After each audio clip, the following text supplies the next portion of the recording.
मुंबई की ठाणे में खुलेआम भारतीय जनता पार्टी का एक नेता गोलीबारी करता है एकनाथ शिंदे कैंप के एक नेता के ऊपर और यह सब कुछ कैद होता है सीसीटीवी कैमरे पर। मगर कोई यह नहीं कहेगा कि महाराष्ट्र में जंगल राज है। दूसरी तरफ केजरीवाल के एक आरोप पर दिल्ली पुलिस उनके घर पहुंच गई धौंस दिखाने के लिए। वो नजारा भी मैं आपको दिखाऊंगा।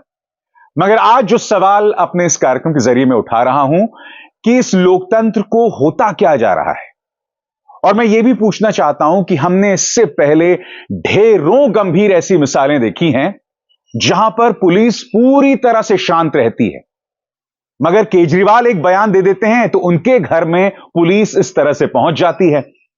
राहुल गांधी ने इससे पहले एक और बयान दिया था कश्मीर में, तब भी दिल्ली पुलिस उनके घर पहुंच गई थी।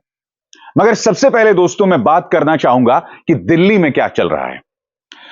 दोस्तों, जैसे कि आप जानते हैं कि चंडीगढ़ के मेयर चुनावों में जो धांधली हुई थी, उसके बाद आम आदमी पार्टी के कार्यकर्ताओं ने दिल्ली के दफ्तर, भाजपा के दिल्ली दफ्तर के बाहर प्रदर्शन करने का मन बनाया था।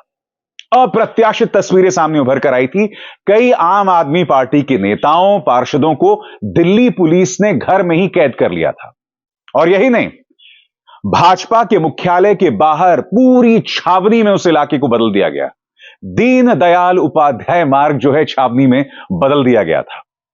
एक तरह से कहा जाए तो प्रदर्शन नहीं करने दिया गया। और उसके ठीक एक दिन बाद दिल्ली पुलिस मुख्यमंत्री केजरीवाल के घर पहुंच जाती है। क्यों पहुंचती है? क्योंकि मुख्यमंत्री केजरीवाल ने यह आरोप लगाया था कि भाई उनके 7 विधायकों को तोड़ने की कोशिश भाजपा कर रही है। अब दिल्ली पुलिस यह कह रही है कि भाई हमें बताइए कि आपके पास क्या सबूत हैं, हमें लिखित में जवाब दीजिए। आज मैं एक सवाल पूछना चाहता हूं, इतनी गंभीर समस्याएं हैं, मगर क्या आपने पुलिस को इतना एक्टिव, इतना सक्रिय होते देखा है? प्रदर्शन करती आम आदमी पार्टी, उसके अगले दिन ही जो है दिल्ली पुलिस पहुंच जाती है। याद कीजिएगा, जब राहुल गांधी की भारत जोड़ो यात्रा चल रही थी और उन्होंने कश्मीर के बारे में एक बयान दिया था, तो उनके घर में भी इसी तरह से दिल्ली पुलिस पहुंच गई थी। उसकी चर्चा करूंगा और साथ ही मैं आपको बतलाऊंगा कि इसमें पुलिस के दोहरे मापदंड कैसे हैं। मगर सबसे पहले मैं आपको बतलाना चाहूंगा कि इस मुद्दे पर आम आदमी पार्टी क्या कह रही है, अरविंद केजरीवाल क्या कह रहे हैं और दिल्ली पुलिस क्या कह रही है। आम आदमी पार्टी का यह बयान इस वीडियो के साथ उन्होंने पेश किया है। इस वीडियो में उनके पार्टी के कार्यकर्ता जो हैं वो पुलिस के साथ बहस कर रहे हैं, बातचीत कर रहे हैं। उसका भी मैं आपको एक अंश सुनाऊंगा, मगर सबसे पहले वो क्या कह रहे हैं। मोदी की क्राइम ब्रांच की खुल गई पोल, एक सवाल का जवाब भी नहीं दे पाई भाजपाई पुलिस। तमाशा करने के मकसद से मोदी ने केजरीवाल जी के घर भेजे पुलिस। किस कानून में लिखा है नोटिस सिर्फ मुख्यमंत्री को पर्सनली दिया जा सकता है? साफ है बीजेपी को सिर्फ तमाशा करना है। आइए उस नजारे की एक छोटी सी झलक देखते हैं जो कि आम आदमी पार्टी ने अपने ट्विटर या एक्स हैंडल पर पेश किया है। देखते हैं। क्या है ये? नहीं, ये किस चीज के लिए हैंड ओवर करना है? सर आप अंदर आ जाएंगे। नहीं, कोई बात नहीं, बात कर लीजिए, इसमें कोई आपत्ति नहीं है। सर मैं आप कानूनी आप कानून के तहत कानून के तहत आ रहे हैं सर। मेरे को नहीं, मुझे ये बता दीजिए किस कानून के तहत आपको पर्सनली सीएम को हैंड ओवर, किस कानून में लिखा है कि पर्सनली सीएम को हैंड ओवर करना है? सर आप एक मिनट अंदर आ जाएंगे सर, मैं मीडिया के सामने इंटरव्यू देना नहीं, इंटरव्यू बात नहीं है। देखिए, अगर कानूनी काम कर रहे हैं तो इसमें कोई आपत्ति नहीं होनी चाहिए। नहीं, किस कानून के तहत आप देना चाहेंगे? सर मैं सर को किस कानून में लिखा है कि पर्सनली चीफ मिनिस्टर के हाथ में आपको ये देना है? सर आप अंदर आ जाएंगे तो नहीं, देखिए, अगर किसी कानून में नहीं लिखा है तो मतलब साफ है आपको केवल यहाँ पे नौटंकी करनी है। You have to explain. मेरे को आपको समझाना होगा कि किस कानून के तहत आपको सीएम को पर्सनली हाथ में देना चाहिए। ईडी के समन्स ईमेल में आते हैं, कानून के समय समझा दूंगा। नहीं, ईडी के समन्स ईमेल में आते हैं, सीबीआई के मेल्स में आते हैं, हर दिन ढेरों समन्स आते हैं। हर दिन अगर इतने नोटिस आते हैं, कोई ये इंसिस्ट नहीं करता कि आपको हाथ में देना है। जवाब नहीं दे सकता सर। नहीं तो आप दीजिए ना। आप कानून की धारा बता दीजिए। दोस्तों, इस मुद्दे पर अरविंद केजरीवाल का भी बयान आया है। वो कह रहे हैं कि मुझे क्राइम ब्रांच के इस पुलिस ऑफिसर से सहानुभूति है। इनका क्या कसूर है?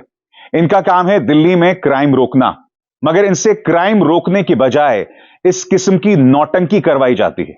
इसीलिए दिल्ली में इतना क्राइम बढ़ रहा है। इनके पॉलिटिकल आका मुझसे पूछ रहे हैं कि आम आदमी पार्टी के किस किस एमएलए को तोड़ने की कोशिश की गई। मगर मुझसे ज्यादा तो आपको पता है, आपको तो सब कुछ पता है। केवल दिल्ली क्यों, पूरे देश भर में पिछले कुछ सालों में दूसरी पार्टियों के कौन कौन से एमएलए तोड़कर सरकारें गिराई गईं, आपको तो पता है। फिर ये ड्रामा क्यों? अरविंद केजरीवाल ये सवाल पूछ रहे हैं। आज मैं आपके सामने कुछ बातें रखना चाहता हूं दोस्तों। ये वीडियो याद है आपको? नरेंद्र तोमर के बेटे धीरेंद्र तोमर इस वीडियो में करोड़ों की वसूली की बात कर रहे हैं। वो ये भी बात कर रहे हैं कि नरेंद्र तोमर का जो निवास स्थान है, भाभी जी की बात कर रहे हैं। और यह सब हुआ था मध्य प्रदेश के चुनावों के दौरान। धीरेंद्र तोमर ने कहा था यह वीडियो नकली है। मगर मैं आपसे सवाल पूछना चाहता हूं, क्या दिल्ली पुलिस पहुंची थी? भाई, मुद्दा यह है कि अरविंद केजरीवाल ने औपचारिक तौर पर कोई शिकायत भी दर्ज नहीं की, मगर दिल्ली पुलिस पहुंच गई। बड़ा सवाल यह कि जब यह वीडियो सामने उभर कर आया था, तो क्या दिल्ली पुलिस ने इस वीडियो की सत्यता की जांच की? क्या वो धीरेंद्र तोमर के पास गए कि भाई ये सही है या गलत? दूसरी तरफ आपको याद होगा कि राहुल गांधी ने जब यह बयान दिया था कि कश्मीर में उनकी मुलाकात कुछ ऐसी लड़कियों के साथ हुई जिनके साथ दुष्कर्म हुआ था, और उन लड़कियों ने राहुल गांधी से भी कहा था कि देखिए, हमारे नाम को सार्वजनिक मत कीजिएगा वरना हमारी शादी नहीं होगी, हमारी मुश्किल हो जाएगी। राहुल गांधी ने सिर्फ यह बात कही थी, तो दिल्ली पुलिस उनके घर भी पहुंच गई, यह कहने के लिए हमें बताइए वो लड़कियां कौन थी, हम कार्रवाई करेंगे। तब राहुल गांधी ने बाकायदा 4 पन्नों का जवाब दिल्ली पुलिस को दिया था कि यह तो अप्रत्याशित है। आप मेरे घर कहीं इसलिए तो नहीं पहुंचे हैं क्योंकि मैं अडानी के बारे में लगातार सवाल खड़े कर रहा हूं। क्या आपको इस बात की चिढ़ तो नहीं मच रही है? बड़ा सवाल यह कि जब विपक्ष के नेताओं की बात आती है तब उनके घर पहुंच जाते हैं, मगर जब असली मुद्दे होते हैं वहां पर दिल्ली पुलिस पूरी तरह से खामोश रहती है। हमारी महिला पहलवान लगातार शिकायत कर रही थी, मगर आप तुरंत नहीं पहुंचे थे बृजभूषण शरण सिंह के खिलाफ। जब बवाल मचा, जब प्रदर्शन हुआ, तब जाकर आपने चार्जशीट दाखिल की।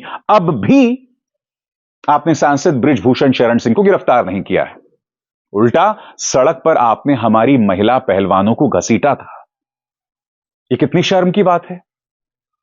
और रही बात विधायक तोड़ने की बात, मैं आपको एक और मिसाल देता हूं, थोड़ा पीछे चलता हूं।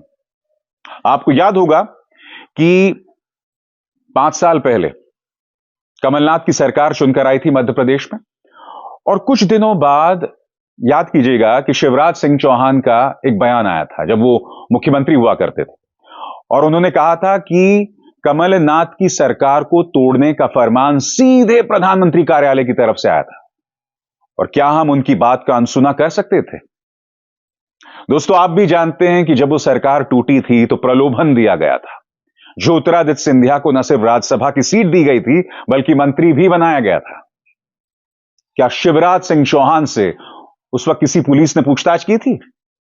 आज से कई सालों पहले की बात है, कई वीडियो सामने उभर कर आए थे जिसमें येदियुरप्पा कांग्रेस के कई विधायकों से बात कर रहे थे कि अगर आप हमारी पार्टी में आओगे तो हम आपको इतने करोड़ रुपए देंगे। इसके ऑडियोज जो हैं वो लीक हुए थे बड़ी तादाद में।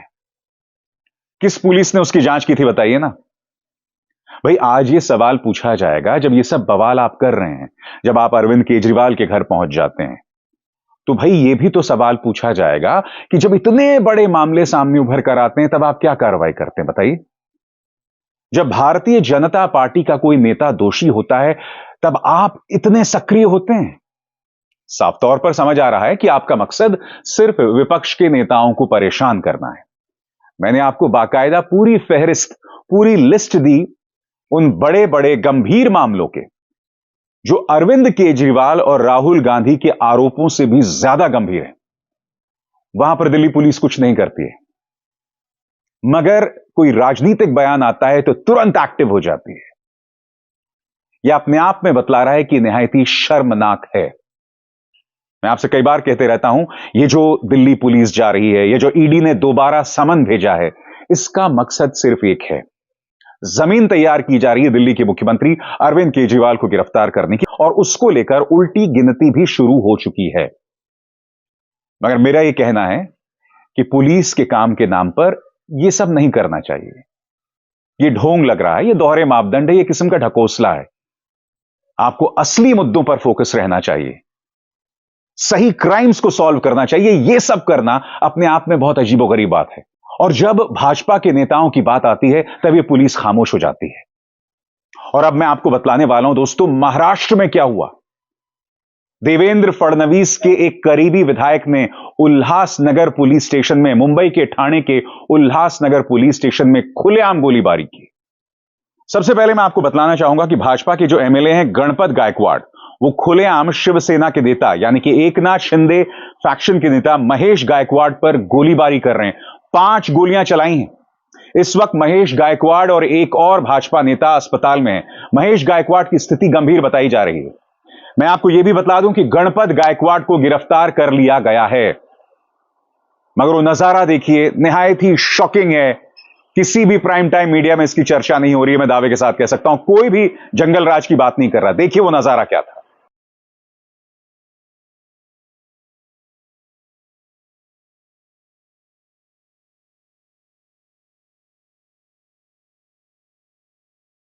दोस्तों, दत्ता शिंदे जो कि थाने के एडिशनल कमिश्नर ऑफ पुलिस हैं, उन्होंने इस मामले को लेकर पूरी जानकारी दी है। उनका कहना है कि बीजेपी एमएलए गणपत गायकवाड़ ने महेश गायकवाड़ पर गोली चलाई है। जो देखा गया है सीसीटीवी में, जो कि आप देख भी रहे हैं, पुलिस का कहना है, दत्ता शिंदे साहब का कहना है कि यह सेल्फ डिफेंस में की गई फायरिंग नहीं है, जानबूझकर की गई फायरिंग है। सीसीटीवी में स्पष्ट हो चुका है। 6 बुलेट महेश गायकवाड़ के शरीर से मिले। 6 बुलेट इस तरह से फायरिंग की गई थी। मैं आपको बतला दूं दोस्तों, जिस एमएलए ने ये जो फायरिंग की है गणपत गायकवाड़, ये देवेंद्र फडणवीस के बहुत करीबी हैं। अब इस तस्वीर को देखिए पूरे स्क्रीन पर। एकनाथ शिंदे पहुंच गए उस अस्पताल जहां पर उनका वो नेता जो है भर्ती की गई, जिस पर फायरिंग की गई। अब जिस नेता ने फायरिंग किया है दोस्तों, उसका भी बयान सामने आया है। ये देखिए, मेरे बेटे के साथ पुलिस स्टेशन में दुर्व्यवहार किया गया, मेरी जमीन जबरदस्ती मुझसे छीन ली गई। अगर एकनाथ शिंदे महाराष्ट्र के मुख्यमंत्री रहते हैं तो राज्य में अपराधी बढ़ेंगे। उन्होंने मुझ जैसे अच्छे इंसान को भी अपराधी बना दिया। शिवसेना नेता को गोली मारने वाले बीजेपी विधायक ने कहा, गौर कीजिएगा, उन्होंने मुझ जैसे अच्छे इंसान को भी अपराधी बना दिया। ये जो दोनों तस्वीरें मैंने आपके सामने पेश की, अरविंद केजरीवाल पर दिल्ली पुलिस की दबिश और दूसरी तरफ मुंबई के ठाणे के उल्हासनगर पुलिस स्टेशन के सीसीटीवी में कैद हुई वारदात, ये क्या बतला रही है दोस्तों? ये बतला रही है कि भारतीय जनता पार्टी जानती है कि हम कुछ भी कर सकते हैं, हम पर कोई दबिश नहीं है, हम पर कोई मीडिया सवाल नहीं करेगा, हमारी हरकतों पर कोई भी सवाल नहीं उठाने वाला, हम कुछ भी कर सकते हैं। अब भाई, हम जब कुछ भी कर सकते हैं तो स्वाभाविक सी बात है ये हरकतें हो रही हैं। मैं आपसे सवाल पूछना चाहता हूं, 2014 से पहले इस तरह से दिल्ली पुलिस जो है वो पहुंच जाया करती थी, और अगर किसी राजनेता के घर पहुंच जाती थी तो क्या मीडिया उसे कवर नहीं करता था? मीडिया उस पर डिबेट्स नहीं करता था कि हो क्या रहा है? अन्ना आंदोलन या रामदेव जिस रात औरतों के कपड़े पहनकर भाग निकले थे, उन तमाम घटनाओं को लेकर मीडिया ने कवरेज की, मगर आज इन दोनों घटनाओं पर कोई चर्चा नहीं हो रही है। ये लोकतंत्र का मजाक है, पत्रकारिता का मजाक है। मैं फिर आपसे पूछना चाहता हूं, पुलिस असली घटनाओं पर एक्टिव क्यों नहीं होती, सक्रिय क्यों नहीं होती? ये तो सवाल है ना, ये तो पूछा जाएगा। बहरहाल, अमृतकाल में रामराज्य का ये संगोल युग जारी है। आप भी एंजॉय कीजिए, मैं भी एंजॉय करता हूं, क्योंकि एंजॉयमेंट के अलावा हमारे पास कोई विकल्प ही नहीं है। सही कहा कि नहीं कहा? अपना ख्याल रखिएगा। अभिसार शर्मा को दीजिए इजाजत। नमस्कार।